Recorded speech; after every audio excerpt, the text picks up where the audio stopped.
The weird, the wonderful, and the wacky.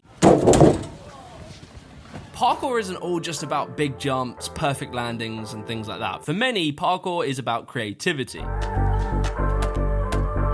But who are the most creative freerunners in the game? In today's video, I'm going to give you a list of my top 10 most creative freerunners. Let's go. First on this list is the German freerunner and absolute OG, Jason Paul. Jason Paul started parkour at the age of 14, so he's pretty much been in the sport for 15 whole years. And for most of that time, he's been considered one of the best athletes in the game. Many incredible athletes have come and gone over the last 15 years, but not Jason. Jason has managed to stay at the absolute creative forefront of parkour the whole time. Whether that's through his unique approach to doing parkour itself, or his clothing designs for Team Farang, or his endlessly creative videos that he makes with Red Bull. Jason's parkour style has evolved a lot over the years. After talking to him, he explained to me how his style came about, and I found it quite interesting. Jason grew up in the town of Frankfurt in Germany, and there was something very unique about growing up there that created the style that we all love today. What he told me was that in Frankfurt, they didn't really have the typical free running spot. You know, like two walls next to each other to do a Kong Pre or a run in precision or something like that. His spots weren't typical. In order for him to be able to do anything, he had to get very creative with the spot. And he started to find creative lines within these spots that were very unique to the architecture itself. So for Jason, what could have been seen as a setback, not having great spots, actually became his strength. It gave Jason this ability to view spots in a different way to most people and develop his mindset towards finding challenges. Genuinely, I have such a deep respect for Jason Paul, not just for his parkour, but his entrepreneurial and creative mind. He created one of the first parkour clothing brands, and I think he was the first to get sponsored by Red Bull. And even with Red Bull, it's not like he just shouts out their product. They give him insane budgets to just create these ridiculous ideas and bring them to life. All whilst never compromising on his individuality and his creativity. Jason is a true legend in the scene and one of my main inspirations. Aww. On to athlete number 2. Athlete number 2 is a little bit different from most on this list, and we'll get into that in a moment. Skillshare have very kindly sponsored today's video. The more my YouTube channel grows, the more I realise how much I'm still yet to learn about filmmaking. Skillshare offers thousands of courses for creative and curious people, from filmmaking to photography, design, illustration, and much more. Currently, I'm learning from Thomas Dyer of Yes Theory on his course, How to Create Engaging Videos for YouTube. For literally just $10 a month, Skillshare will provide you a platform to deepen your knowledge around your creative interests and help take your creativity to the next level. And right now, the first 1,000 people to use the link in my description will get a free trial to Skillshare Premium membership. Anyway, back to the video. When most people think of a creative freerunner, they think of someone who has insane tricks, aerial awareness, flips, etc. However, athlete number 2 doesn't really have that. And that athlete is Shane Griffin. Shane is known for his incredibly unique, fast-paced climbing style. Shane is probably as close as you can get to Assassin's Creed in real life. Shane has a background in rock climbing, and he's a professional course rigger for Ninja Warrior. This has led Shane to making one of the most impressive styles to watch. Many of the other athletes that are going to be on this list have a high range of flips and tricks, but what I find interesting about Shane is that isn't his strong point, yet he still manages to be one of the most creative athletes in the game. And that's because creativity in parkour often comes down to how an athlete views a spot. If an athlete arrives at a spot and just sees the most obvious things that are there, a Kong precision, a stand-in precision, an arm jump, they often aren't going to be the most creative. The ones who really stand out are the ones that find things that no one else does. I had the pleasure of spending a whole day with Shane and trying to keep up with his climbs, but I made a video that really delved into how he looks at spots and how he finds his challenges. And honestly, watching him come up with this stuff is like watching a genius at work. Look, Shane wasn't the first person to take rock climbing and put it in an urban environment. There's a whole thing called buildering, which is exactly that. But what Shane does very differently is the pace of which he does his climbs. People who do buildering tend to be very slow and intricate with their movement. Shane does pretty much the same difficulty of climb, but about 10 times quicker. Personally, Shane is one of my favourite athletes to watch. His videos over on Ampy Sound are some of my favourite videos ever.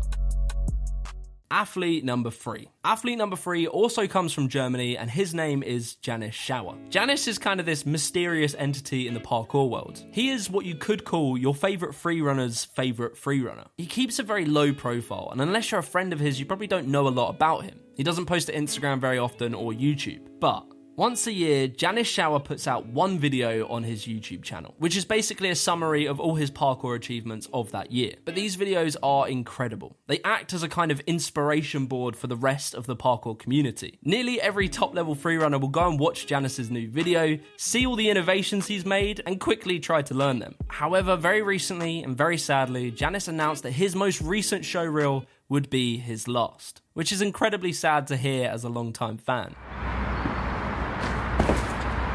That aside, what makes Jannis such a good athlete is his attitude towards parkour. He's pioneered and progressed so many movements, like the flip precision, and very recently he did a side flip precision to a rail and then slid down it. It was literally mind-blowing. Jannis has such high levels of power, technique, and style, which basically enables him to let his mind go wild when he's at a spot. Because if he can see something and come up with it, he's physically capable of doing it in a controlled manner. Honestly, there isn't much I know about Jannis as a person. I've never met him, I've never trained with him, so I don't really know a lot about him. But there's kind of a purity to that, which I do admire. That being said, I would love to see Jannis start making more content, either on Instagram or YouTube. I would love to see him make videos where he explains his thought process and how he comes up with the lines that he does. But whatever he does decide to do, I'm sure he'll continue to train and innovate and inspire athletes for years to come. Athlete number 4 is Marx. Now, I do intend on making a full video about Marx. I want to spend a day with him, document him, and just show the world how creative and interesting he is as a person. So if you want to see that, comment below. However, Marx is one of the most fascinating athletes in the game. Marx just has this style of parkour that is just unparalleled. Marx has this ability to tightly pack in very high-level tricks with extremely powerful movements into these very novel and fast-paced lines. I think a lot of Marx's creativity comes around his ability to cram things together. Every moment in one of his runs seems to have a purpose. There's rarely ever any dead space in one of his lines. Every movement is purposeful and it feels like it needs to be there. This results in Marx having this kind of strange style that's flowy, but not in your traditional sense of the word flow like Foskey, all whilst being insanely powerful. And I don't really know how he does it, because most athletes that have that explosive power look a little bit clunky when they put things together, but Marx just makes it work. Marx, or Joe, wouldn't mind me saying this, but I think some of his creativity comes down to his autism. Marx is very open about it, and although he's not a psychologist and couldn't tell me exactly, he told me what he did think autism helped with, and that is his ability to put him in flow states. He gets incredibly highly focused when he does parkour, and he feels like this focus allows him to see things that most people would just not think about. Over the years, he endlessly develops new tricks and gets obsessed with finding ways to implement them in new spots, such as quite recently his dive cartwheels, round off kongs, lamppost lashes, and back fall downs. Marx was saying that throughout life in general, he gets into these phases where he finds something new and unique and just gets obsessed with it and gets really, really good at it really quickly. And that could be anything from learning a new parkour move to learning how to make an e-bike. Yeah, boy. To learning how to draw or writing a parkour workout program. He just gets this tunnel vision, focuses in on something and perfects it. I often wonder if this unique and abstract way of viewing spots and committing to get insanely good at things comes down to, in part, his unique mind and how that shaped his creativity. Anyway, next athlete. Athlete number 5. And that athlete is Josh Burnett-Blake. Josh is in Storror and now lives down in Brighton, but he was an OG member of the Red Hill parkour scene. Josh's style is kind of hard to define. I would say it's low impact, flowy, and neatly packed together runs. But he also has this talent for finding unique ways of maneuvering in and out tight spaces. It kind of sounds a bit weird. What I mean by that is he'll slide through a gap in a bar or something like that in a weird way that I've never seen before. The C&J series is where you really see Josh's style in full effect. This series is created with the incredibly talented filmmaker Chris Thompson, who is also a great freerunner. And you can tell this style of video focuses on making lines that look really good on camera, but not just in a normal way, but in the style that suits the C&J series. And Josh tells me that Chris has always really inspired him creatively. There was a single moment that changed Josh's style forever, and that was when he popped a ligament out of his ankle. I don't know if popping a ligament is a scientifically accurate term, but he said he basically did a dive cap pass, slipped out on the landing, and felt his ligament pop out of his ankle. And he had to take a long time out of parkour to just slowly rebuild and re-strengthen his ankle. And I can only imagine how daunting this would have been for Josh, as his career with Storror really relies on him being able to do parkour. However, this major setback led Josh to finding his very distinct style that we see today. Josh is kind of elusive himself. He has a big following on Instagram, but he doesn't really post that often. But over on his personal Instagram is where you can really see his creativity shine. Not only in his movement, but in his fashion. Much of this new wave of parkour fashion, like cargo joggers, vests, bucket hats, tucking your joggers into your socks, Josh was one of the earlier people to wear that kind of style, and no doubt helped popularize it. Josh also has a very deep love for anime, and you can see that in his clothing and his movement. But it's not just me that recognises how stylish Josh is. He's had model work for Primark and Nike. You also get a glimpse of Josh's creativity through his Instagram stories. He does these kind of contextless streams of cool photography and stuff he likes. The next athlete is another old school legend, and that is Oleg Vorslav. All the way back in 2009, Oleg pretty much changed the whole parkour world with one video, and that video was called Out of Time. This video in part gave rise to the highly creative freerunning styles that we see today. Throughout the 2000s, Oleg was really a pioneer of creativity within the sport. However, 11 years on in 2020, and Oleg still is blowing my mind constantly. Oleg's creativity is possibly more evident than ever right now. He recently released this half-hour film that was totally self-produced, self-made, onto his YouTube channel, and I don't even have words for this. This film was like nothing I've seen before. Like, regardless of parkour, like, this was one of the most creative things I've seen. The film he made has this kind of like Jungle Book, cartoonish style, like something you might have seen in an old Disney film. And the whole thing is built around this incredible album of music that Oleg made himself. Like, honestly, when the first track comes in, it absolutely snaps. It's so good.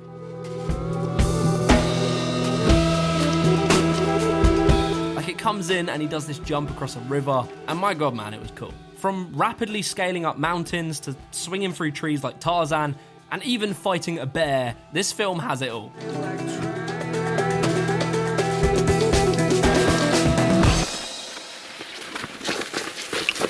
Oleg's ability to use parkour as a means of expression is arguably what gave rise to this action comedy style, which has become very popular in recent years. I really genuinely hope that some producer or some casting director gets a hold of Oleg, gives him some insane budget, and just lets his creativity run wild. Honestly, it's criminal to me that his video only got 4,000 views. I'd really genuinely appreciate if you guys want to check that out. Do yourself a favour. The man is a legend in the parkour world and really deserves the recognition.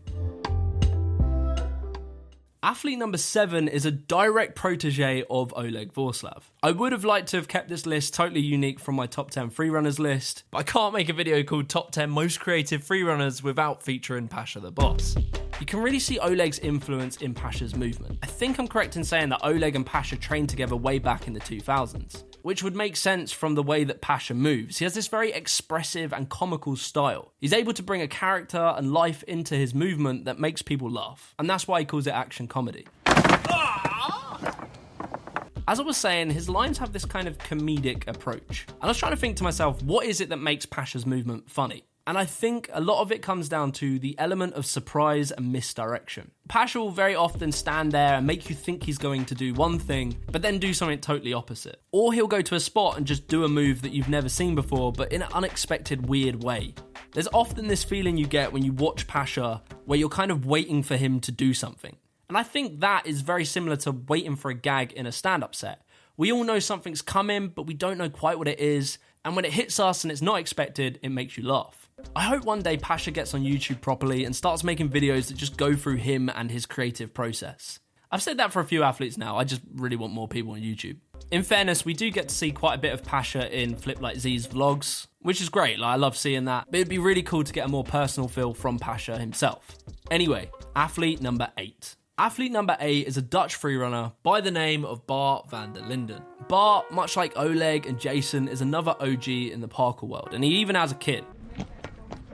You know, he's an actual adult, like a real adult. What I find interesting is how many old school freerunners are still relevant to this list. Like, to this day, they are still innovating the sport and are very much at the forefront of the scene. And whilst I think about it, I think that comes down to the fact that flowy and creative movement is often less impactful, meaning that athletes, as long as they take care of their body, can keep it up longer than super powerful and explosive athletes. Basically, because the older you get, the less impact your body can take. Anyway, despite Bart's busy life as being a father, he is able to put out consistent content to Instagram and work professionally in the parkour commercial world. Bart is just known for his seamless flow, like every movement is supposed to be there, they move perfectly into one another, and there's always some new innovative thing he brings to the table.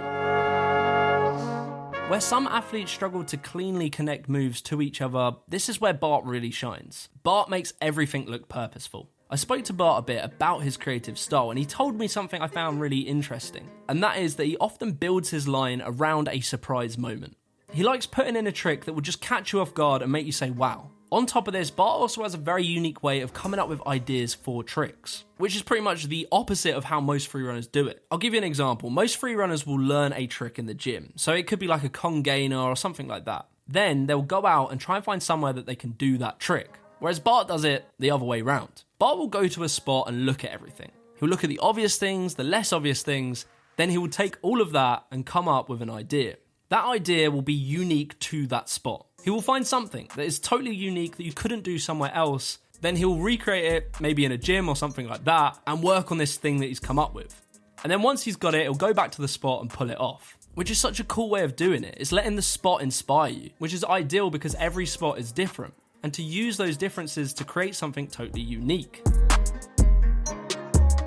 On top of all that, Bart does just have a high level of movement, which allows him to go to spots that most people wouldn't consider a spot and find something cool to do. For instance, in this clip, this is just a rail and a pole. Like 90% of people, myself included, wouldn't find anything to do here. Yet Bart is able to make a very cool line out of this incredibly limited setup. Whilst a lot of athletes focus on bigger jumps and better landings, Bart focuses on expanding his fluency of just general movement, so that when he does go to a spot, he can kind of do everything he can think of. Athlete number 9 is a group of athletes. Technically, it's about 5 people. And I know you probably want me to pick an individual, but I really wanted to present these guys as a team. And that is Spinboys.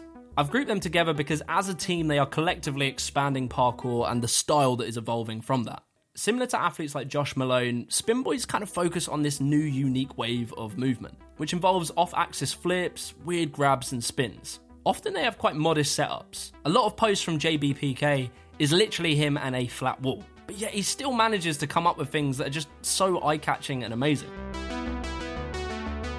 I always love seeing athletes that are able to utilise simple spots and create something new and interesting. These guys are repping Asia big time and they're just creating a unique style and getting publicity for it, which is really cool to see. I really like in how different parts of the world, the architecture and the background of movement-based sports can just shape new styles of parkour, which in turn ends up influencing the whole parkour world.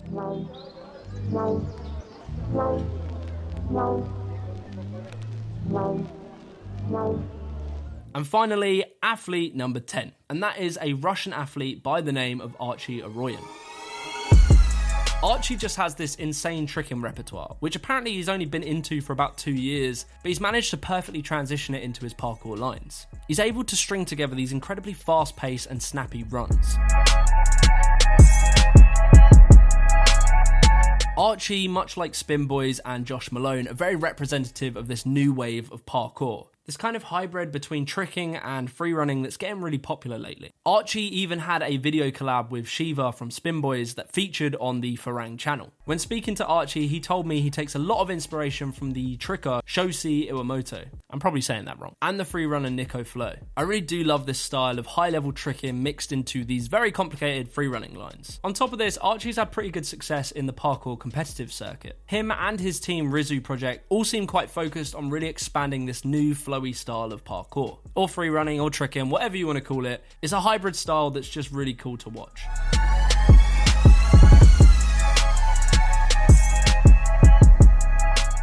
Anyway, let me know in the comments who your top 10 most creative freerunners are. Like this video, subscribe to the channel for more content. If you want to support me further, consider donating to me on Patreon or by using my Skillshare link in the description. Peace.